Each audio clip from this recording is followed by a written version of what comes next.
안녕하세요. 이명기 목사입니다. 오늘은 출애굽기 6장 묵상입니다. 야곱이 분이엘의 사건을 통해 약속을 재확인받은 것처럼 모세도 불붙은 떨기나무에서 받았던 소명을 여기서 재확인받습니다.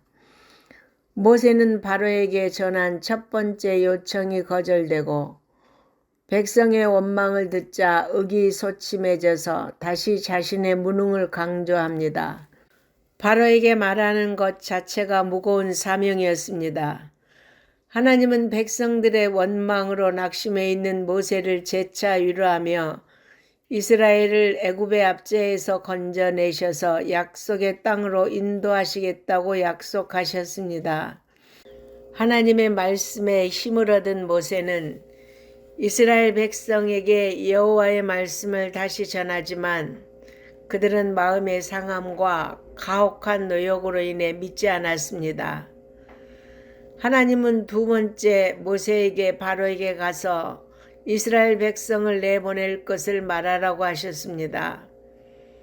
바로와의 한 번의 만남을 통해 자신의 요구가 좌절되고 백성들에게 마저 원망을 들은 모세가 낙심하고 있을 때 하나님은 또다시 모세를 세우시고 바로에게 가게 하신 것입니다. 그러나 모세는 이스라엘 백성도 자신의 말을 듣지 않는데 바로 왕이 들을 리 없다며 주저했습니다. 그는 자신감을 잃었습니다. 그러나 하나님은 계속해서 바로에게 전하라고 명하셨습니다. 이것은 모세에게 믿음을 요구하시는 것으로 모세가 언약의 하나님, 전능하신 하나님을 믿는다면 바로에게 가서 말해야 했습니다. 하나님의 뜻이 반드시 이루어질 것을 확신해야 했습니다. 출애굽 과정은 하나님의 말씀에 순종하는 과정입니다. 말씀에 순종할 때 약속된 가나안을 선물로 받게 됩니다. 본문을 보면 갑자기 모세와 아론의 계보가 기록되었습니다.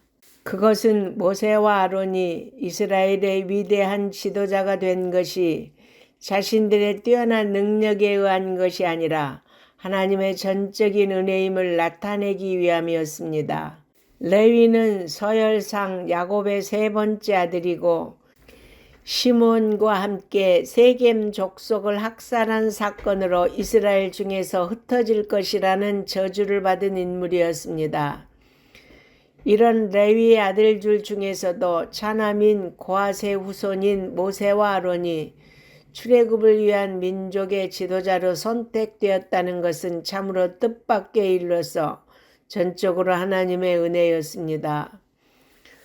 과거 하나님께서는 아브라함과 언약을 맺으시면서 아브라함의 자손이 이방에서 400년 동안 객이되어 그들을 섬기다가 4대 만에 약속의 땅으로 돌아오게 될 것이라고 말씀하셨습니다. 그런데 본문에 나타난 모세와 아론의 족보를 보면 모세와 아론으로부터 그의 부친인 아므람, 조부인 고핫과 증조부인 레이까지 언급되어 있습니다. 즉 모세와 아론은 야곱 가족이 애굽 이주 이후 4대째 인물이었습니다. 결국 본문은 모세와 아론을 통한 이스라엘의 출애굽이 하나님의 언약에 따른 것임을 말씀하고 있는 것입니다.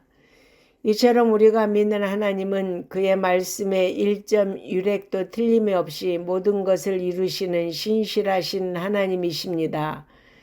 그러므로 성도 여러분, 어떤 어려움이 있어도 끝까지 언약에 신실하신 하나님을 믿고 그의 말씀을 붙잡으시기 바랍니다. 그리하면 하나님께서는 반드시 우리를 약속하신 영원한 천국으로 인도하실 것입니다. 이제 끝으로 모세의 소명이 다시 언급됩니다. 모세는 족보가 보여주는 것처럼 오래전부터 하나님이 준비하신 인물이었습니다. 아멘.